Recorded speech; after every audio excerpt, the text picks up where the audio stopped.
So I talk about innovation and technology and all that sort of stuff.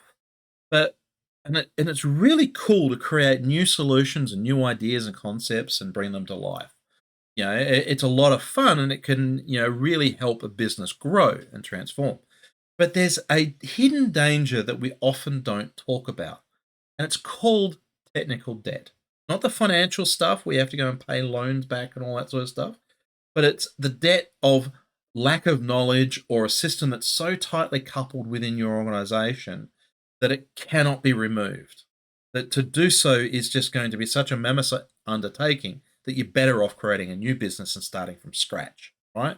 It's that sort of stuff. It's so ingrained in your business. And there's a couple of things we need to remember. Number one, you cannot avoid technical debt. It's going to be created in everything you do. But what you can do is mitigate some of its worst effects. And there's three simple things that you can do whenever you're considering any new innovation or new system that you're bringing in. Number one, how is it connected to everything else, or how is it going to be connected to everything else? There's two schools of thought. One, tightly coupled, and there's loosely coupled. In the first one, it means that it's so directly connected that if there's any issues or it needs to be replaced, etc., you have to change everything else that's connected to it. This is usually the easiest way to get things connected, but it's the hardest to replace later on.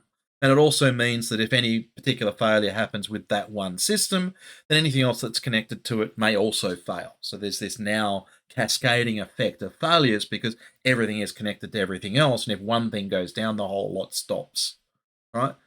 Loosely coupled mitigates a lot of these issues. It's usually a little bit harder and it takes a little bit more effort.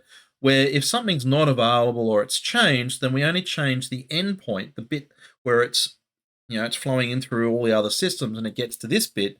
And instead of going to the old system, it goes to the new system. We just change that bit, right?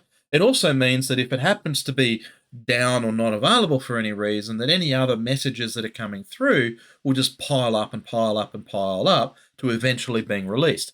Think of it like a printer queue. You send print jobs to the printer, it runs out of paper and the print queue just backs up. You load it full of paper and it will eventually start going. The thing with the printer queue is it's loosely coupled, so it means when you can hit print and go off on your merry way and not worry about the paper coming out, and you deal with that later. So try to look for ways of delivering a loosely coupled experience just so that you can avoid some of those pitfalls. Now, the next one is one that I know every software developer out there, including myself, is going to groan about.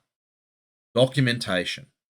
Document what you're doing, why you're doing it, and how you're doing it.